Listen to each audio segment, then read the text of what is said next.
Une seule chute de neige a duré des milliards d'années, et la planète entière a été recouverte de glace pendant 300 millions d'années.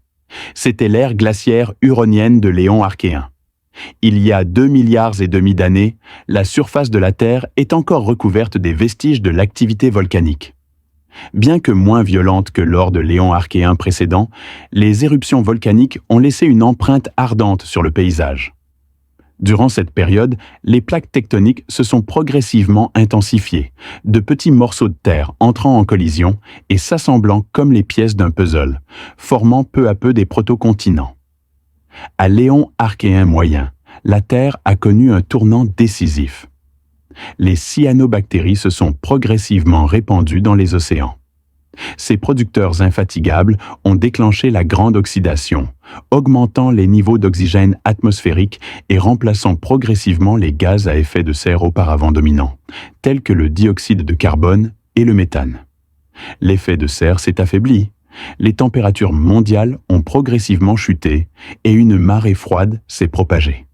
Les calottes glaciaires se sont progressivement étendues depuis les pôles nord et sud, déclenchant un cycle inexorable. La surface hautement réfléchissante de la glace agissait tel un miroir géant, bloquant la chaleur du soleil. À mesure que la consommation énergétique de la Terre diminuait, les températures chutaient brutalement.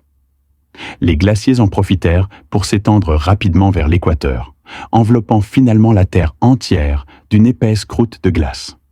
Ainsi débuta l'ère glaciaire huronienne, l'ère de la boule de neige. Comment la vie a-t-elle pu perdurer dans ce paysage glacé? Profondément sous le plancher océanique, les cheminées hydrothermales sont devenues un havre de vie. Ici, protégée du froid glacial de la surface, l'activité magmatique fournissait continuellement énergie et nutriments. Les micro-organismes ont survécu obstinément grâce à la chimiosynthèse, préservant l'étincelle de vie sur Terre, attendant le jour où elle reverrait la lumière du jour. Durant les 300 millions d'années de l'intérieur glacé de la Terre, les forces internes et externes se sont accumulées. La surface étant recouverte de glace et de neige, l'érosion a cessé, tout comme la consommation de dioxyde de carbone atmosphérique. Cependant, les éruptions volcaniques ont continué à rejeter du dioxyde de carbone souterrain dans l'atmosphère. Lorsque ce gaz à effet de serre a atteint un niveau critique, l'intense effet de serre est devenu la clé du dégel de la glace.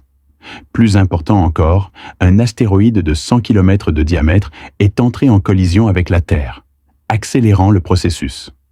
Cet impact massif a créé un cratère de plus de 1000 km de diamètre, et du magma en ébullition a jailli du manteau, faisant fondre instantanément des kilomètres de glace. L'ère glaciaire huronienne, qui a duré 300 millions d'années, a finalement pris fin. La Terre a enfin été libérée des chaînes de glace et de neige. Avec la fonte des glaces, les océans sont redevenus un lieu propice à la vie. Les micro-organismes ayant survécu dans les sources chaudes sont devenus la principale force à l'origine de l'explosion de la vie au Cambrien. C'est tout. Pour plus d'actualités et de mises à jour technologiques, restez connectés et n'oubliez pas de vous abonner à notre chaîne Explore. À bientôt. Prenez soin de vous.